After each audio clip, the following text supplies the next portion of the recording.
Thank you very much for giving me the floor. Allow me, of course, to first thank our hosts, Maria, Laszlo, for the invitation. I would like also to thank all the staff that worked behind this organization, and of course to greet my fellow panel members.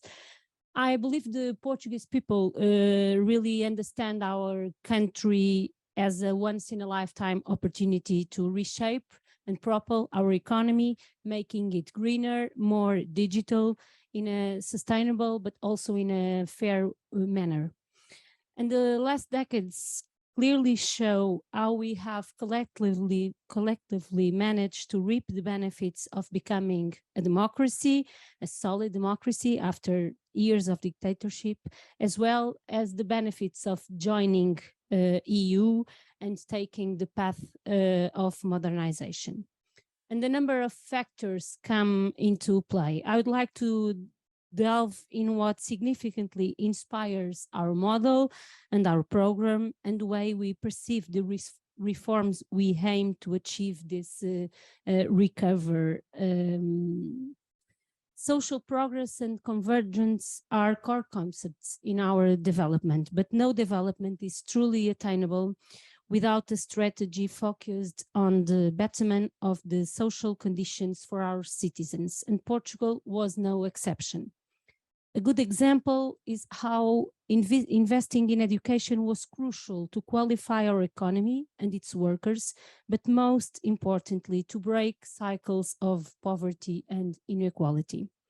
And the serious commitment of our families, our institutions, our public policies allowed us to overcome serious deficits that Portugal had.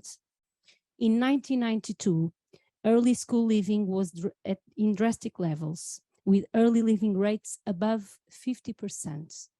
In 2021, early school living now accounts for less than 6%, under the European average. With Maria worked in this area, and I think no one believed that we ever had would ever have a number better than the European average in these qualification issues. In the beginning of the century, only 11% of our population had a university degree. That number rose to over 40% in 2021, standing also above the European average. And the need to combine coherent public policies with the idea of reform as a collective project allowed us for a major leap in qualifications. And of course, however, despite now having the most qualified generation ever, challenges persist. A significant share of our working population still has basic education, and their maximum level of attainment as their maximum level of attainment, 40% above European Union average. And this is why the idea of a shared strategy guides our recovery plan. We strive to have the whole society engage in its implementation to maximize its benefits. In the area of qualifications and skills, again, we plan to prepare our populations for the twin transitions while we continue to mitigate the remaining gaps. Our recovery plan targets those gaps. For instance, we aim to increase the number of student accommodation at affordable costs.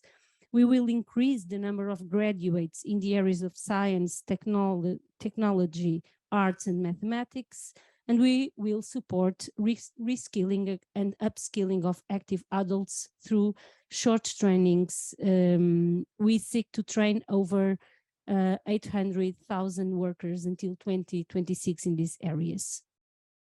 Our society has embraced the European project. The principles of our union stated in the treaties provide a clear vision of the common goals we share: equality, cohesion, social justice.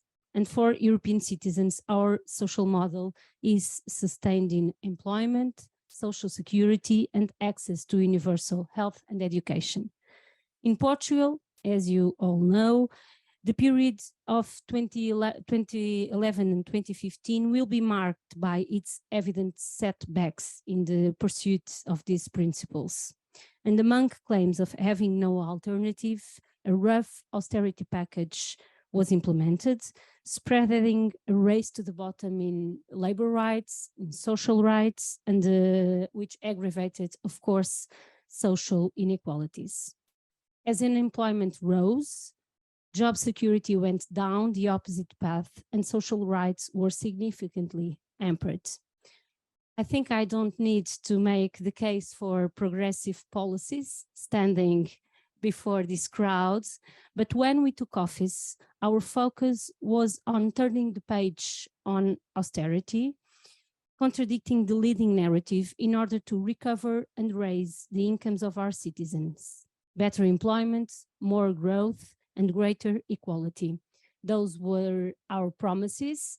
They were very much doubted in the beginning, but the results speak for themselves. Since 2016, over half a million jobs were created, almost totally driven by the evolution of permanent contracts. Unemployment decreased in practically half, from 20.9 in 2015 to 6.6 in the same as pre-pandemic last year.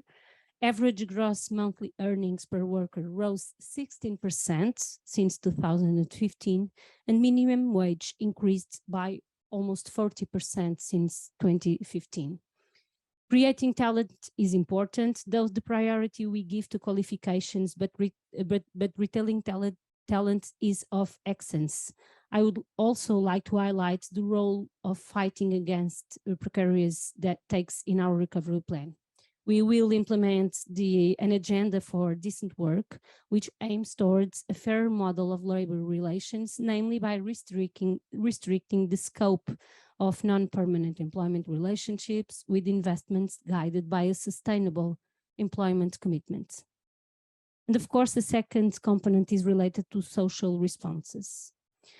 We are investing in a new generation of equipment and social responses, and we aim to build and renovate retirement homes and child care centers. I think this is a lesson from the pandemic that I think many countries share. And we have a program of integrated operations in disadvantaged communities underway, in the metropolitan areas of Lisbon and Porto, also a big lesson from the pandemic in the case of Portugal. And of course, we will continue to pursue a decided combat against poverty, mainly child poverty, with a national strategy dedicated to this issue and applying the child guarantee. I think I could name a few more, but I think that we will have time for that. Thank you.